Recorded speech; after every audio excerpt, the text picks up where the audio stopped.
When you think of the beach, ocean, and marine life, what do you see? A beautiful place filled with loads of different kinds of species, thriving in their natural habitat, like shown in these images? But what if I told you that your perception truly looks like this? These images provide a more accurate visual representation of the dangers and harms that exist within our marine life.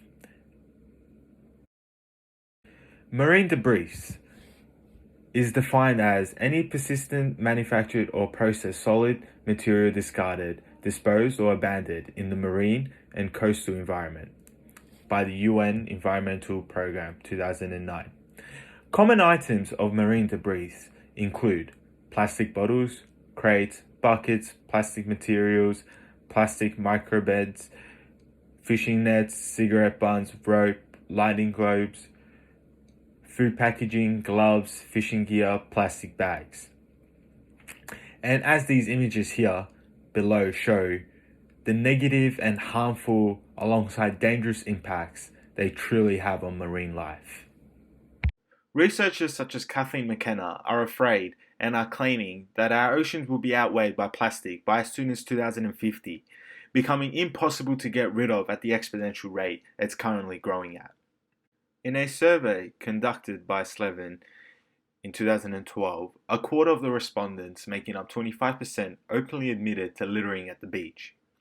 That's 1 in 4 people amongst beachgoers openly admitting to littering and putting their plastic into the ocean. Surface Against Sewage, an organization aimed at reducing pollution on oceans, reports that in 2020 these numbers have reached an all-time high of 5.25 trillion waste products, weighing close to 269,000 tons, endangering 225,000 marine species, alongside resulting to the death of 100,000 marine animals. The following clip was actually made by the UN as part of their Sustainable Development Goal 14, which is life below water.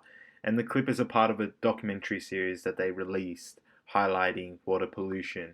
It includes a little bit of graphic content, so please be mindful that it could be sensitive to some people. Yeah, the stomach is very, very full, and if we look here, there's some very dark pieces, some very light white pieces, and if you see, as I push on this, it's absolutely rigid, completely full of plastic all the way up. Oh, look at that. Absolutely no doubt that this bird died as a Stuffed full result of of that plastic.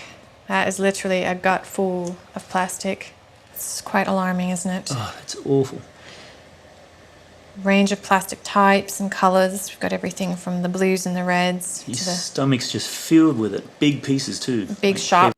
With that being said, there are many solutions that we can use as a community and individually to help reduce water pollution in water. The first one being the most important one, recycling properly and actually throwing out our rubbish into the bins and making sure they go into the dumpster rather than littering. Secondly, another important one that we can use is reducing our use of single-use plastics. This could be as simple as reusable grocery bags, reusable water bottles, reusable cups, reusable straws, making sure that we reduce the use of stuff that we only use once and discard. And lastly, one of the most important ones on an individual level, taking action instead of doing nothing. This includes anything. Could be as little as picking up one piece of rubbish or a bag of rubbish next time you are at the beach, taking accountability for your environment.